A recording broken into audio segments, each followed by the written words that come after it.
Banks जो भी lending करते हैं, जो भी लोन देते हैं, उसको हम एसेट मानते हैं बैंक के लिए, क्योंकि बैंक वहां से अर्निंग करते हैं। एंड अगर वही अर्निंग का पॉइंट जो है वो ब्लॉक हो जाता है, यानी कि बैंक को वहां से पैसा मिलना बंद हो जाता है, तो उसको हम कहते हैं नॉन परफॉर्मिंग एसेट। अब आईआरएसी यानी कि income recognition and asset classification norms के हिसाब से डिफरेंट डिफरेंट टाइप के आपके पास एसेट क्लासिफिकेशंस होती हैं। जैसे you are having the standard assets, we are having the irregular assets, we are particularly having the substandard assets, we are having actually related to the doubtful assets या फिर loss assets. अब main यहां पर point ये रहता है कि जो भी आपके एसेट्स होते हैं, चाहे वो स्टैंडर्ड एसेट्स हैं, चाहे वो एनपीए हैं यानी कि सबस्टैंडर्ड है, डाउटफुल है, या फिर लॉस एसेट है, उनके अगेंस्ट आपको एक पर्टिकुलर कवरेज मेंटेन करना पड़ता है, जिसको हम प्रोविजन कहते हैं। वो प्रोविजन मेंटेन करनी जरूरी होती है as per the Basel norms also. And वो प्रोविजन परसेंटेज डिफरेंट एनपीए के हिसाब से, डिफरेंट एनपीए की टाइप्स के हिसाब से डिफरेंट रहती है। यानी कि सब स्टैंडर्ड में डिफरेंट परसेंटेज रहेगी एंड डाउटफुल में अलग परसेंटेज रहेगी। एंड इनको समझना काफी ज्यादा जरूरी हो जाता है, क्योंकि जब आप एग्जाम में जाते हैं तो उसी से रिलेटेड क्वेश्चंस पूछे जाते हैं। आपके पास डिफरेंट तरह की सिक्योरिटीज हो सकती हैं, like you may be having the primary security, collateral security, third party guarantee, या फिर ईसीजीसी कवर हो सकता है। अब उनका क्या इंपैक्ट पड़ता है आपकी प्रोविजन कैलकुलेशंस के ऊपर, उनको समझना जरूरी है इन क्वेश्चंस को सॉल्व करने के लिए। तो इस वीडियो के माध्यम से हम यहां पर एनपीए से रिलेटेड यानी कि नॉन परफॉर्मिंग एसेट से रिलेटेड यहां पर क्वेश्चन को सॉल्व करेंगे, जिसके साथ आपके काफी ज्यादा डाउट्स क्लियर होंगे एंड डेफिनेटली आप एग्जाम में अच्छा स्कोर कर सकते हैं। तो इस वीडियो को जरूर फॉलो कीजिएगा, पूरे एंड तक देखिएगा एंड फटाफट से चैनल को सब्सक्राइब कर लीजिएगा and press the bell notification icon so that you get updated whensoever we upload the new video. So let's start the session over here. It's related to the question over here. It says a doubtful above 1 year up to 3 years, which is a DF2 account, has a balance of rupees 30 lakh. The security includes primary security of rupees 10 lakh, CGTMSE guarantee coverage of 80%. What is the amount of provision? अब इस question को solve करने से पहले कुछ एक चीजों को समझना यहां पर जरूरी बन जाता है। जैसे मैंने आपको बताया कि आपके पास डिफरेंट तरह के एसेट रहते हैं। अब उसमें एक टाइप सबसे पहले जो रहती है, दैट इज अ सब standard asset. That's actually related to the substandard asset. अब सबस्टैंडर्ड एसेट के केस में आपकी जो एनपीए की एज होती है वो 12 महीने तक होती है। यानी कि जब भी आपका अकाउंट एनपीए होगा वो 12 महीने के लिए पहले सबस्टैंडर्ड एसेट रहेगा। 12 महीने के बाद वो अकाउंट जो होगा वो आपका ट्रांसफर हो जाएगा डाउटफुल कैटेगरी में। एंड डाउटफुल कैटेगरी में फर्दर आपके पास 3 तरह की टाइप्स होती है। एक आपके पास टाइप होती है डाउटफुल 1, दूसरी होती है डाउटफुल 2, तीसरी होती है डाउटफुल 3।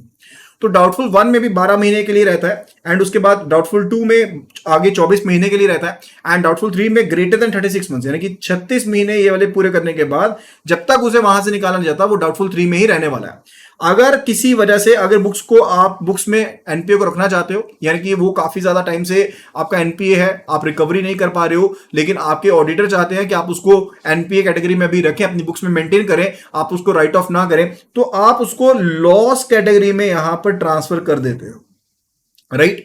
अब यहां पर ये पर्टिकुलर क्राइटेरिया तो मैंने आपको एज के हिसाब से बता दिया कि एज के हिसाब से इस तरह से डिफरेंट क्लासिफिकेशन में आपके पास जो लोन रहेगा वो रहेगा यहां पर। अब यहां पर इसी के हिसाब से आपको प्रोविजन परसेंटेज भी मेंटेन करनी होती है। जैसे कि अगर हम सब स्टैंडर्ड अकाउंट की बात करते हैं तो वहां पर अगर आपके पास वो सिक्योर्ड सब स्टैंडर्ड है तो आपको 15% पर्टिकुलर यहां पर प्रोविजन मेंटेन करनी पड़ेगी। अगर अनसिक्योर्ड है तो 25% प्रोविजन मेंटेन करनी पड़ेगी एंड अगर इंफ्रा से रिलेटेड सिक्योर्ड है तो यहां पर आपको 20%, पर्टिकुलरली अनसिक्योर्ड है तो 20% प्रोविजन जो होती है वो आपको मेंटेन करनी पड़ती है। सेम वे अगर हम यहां पर बात करते हैं डाउटफुल की कैटेगरी के बारे में बात करते हैं तो यहां पर आप रिलायजेबल वैल्यू ऑफ सिक्योरिटी को कर लेते हैं एंड साथ लिखते हैं shortfall in security. Realisable value of security का मतलब है कि अगर हम अपने एसेट को भी निकालने जाते हैं तो हमें कम से कम इतनी वैल्यू मिल जाएगी, सिक्योरिटी को अगर बेचना है तो इतनी वैल्यू मिल जाएगी। तो रिलायजेबल वैल्यू ऑफ सिक्योरिटी के हिसाब से आपका डाउटफुल 1 में रहता है 25% का एंड यूनिफॉर्मली जहां पर शॉर्टफॉल ऑफ सिक्योरिटी आपको 100% प्रोविजन मेंटेन करनी पड़ेगी। कहने का मतलब है, मान लीजिए मैंने एक लोन था मेरे पास जिसका जो आउटस्टैंडिंग अमाउंट था वो 10 लाख का है एंड सिक्योरिटी सिर्फ मेरे पास 2 लाख की अवेलेबल है, तो उसके केस में 2 लाख के ऊपर तो 25% की प्रोविजन मेंटेन करोगे, लेकिन जो शॉर्टफॉल है यानी कि 8 लाख रुपए का शॉर्टफॉल है उसके ऊपर आपको 100% प्रोविजन मेंटेन करनी पड़ेगी। सेम वे अगर आपको डाउटफुल 2 कैटेगरी के बारे में देखते हैं तो यहां पर आरबीएस के लिए यानी कि रिलायजेबल वैल्यू ऑफ सिक्योरिटी के लिए 40% प्रोविजन मेंटेन करनी है एंड शॉर्टफॉल ऑफ सिक्योरिटी के लिए आपको 100% प्रोविजन जो है वो मेंटेन करनी पड़ेगी। And in the doubtful 3 category uniformly whether it's the secured part और अनसिक्योर्ड पार्ट आपको 100% प्रोविजन मेंटेन करनी पड़ेगी। सेम क्राइटेरिया आपका लॉस के लिए भी चलता है, यहां पर भी आपको 100% जो प्रोविजन है वो मेंटेन करनी पड़ती है। आई होप कि यहाँ पर आपको कुछ ना कुछ बेसिक्स जो है वो क्लियर हो गए होंगे। बाकी बेसिक्स मैं आपको क्वेश्चन के थ्रू यहाँ पर क्लियर करवाने की पूरी कोशिश करूंगा। तो काइंडली फटाफट से वीडियो को लाइक कर दीजिए अगर आपने अभी तक वीडियो को लाइक नहीं किया, एंड जरूर शेयर कीजिएगा अपने फ्रेंड्स एंड कलीग्स के साथ जो भी यहाँ पर जेआईबी सीआईबी की प्रिपरेशन कर रहे हैं। तो यहां पर क्वेश्चन में कहा गया डाउटफुल अबव 1 ईयर। जैसे मैंने आपको बताया कि डाउटफुल में वो 12 महीने के लिए रहता है 1 कैटेगरी में, यानी कि DF1 कैटेगरी में। उसके बाद वो शिफ्ट हो जाता है DF2 कैटेगरी में। यहां पर क्वेश्चन में दे दिया कि आपको अपने आप ही दे दिया इन्होंने कि DF2 कैटेगरी, अदरवाइज अगर ना भी मेंशन हो तो भी आप उसको DF2 कैटेगरी में मेंशन कर देंगे, राइट। अब यहां पर ये DF2 कैटेगरी में हमें इतना पता लग गया, तो वहां पर रिलायजेबल वैल्यू ऑफ सिक्योरिटी के लिए 40% प्रोविजन है, एंड अनसिक्योर्ड पार्ट के लिए आपको 100% प्रोविजन जो होगी वो मेंटेन करनी पड़ेगी। ये चीज यहां पर क्लियर पता लग रही है, ओके। अब आउटस्टैंडिंग बैलेंस यहां पर आपको क्वेश्चन में दिया गया कि 30 लाख का इस पर्टिकुलर अकाउंट में आपके पास 30 लाख का आउटस्टैंडिंग बैलेंस है। सिक्योरिटी में अगर बात करें तो आपको प्राइमरी सिक्योरिटी दी गई है which is given of 10 lakh rupees. अब ध्यान में रखेगी कि आपके पास जो सिक्योर्ड अमाउंट है ये आपके पास आरबीएस वाला अमाउंट है, ठीक है। तो आरबीएस वाले अमाउंट में आपके पास प्राइमरी सिक्योरिटी का अमाउंट आ गया कि 10 लाख का आ गया।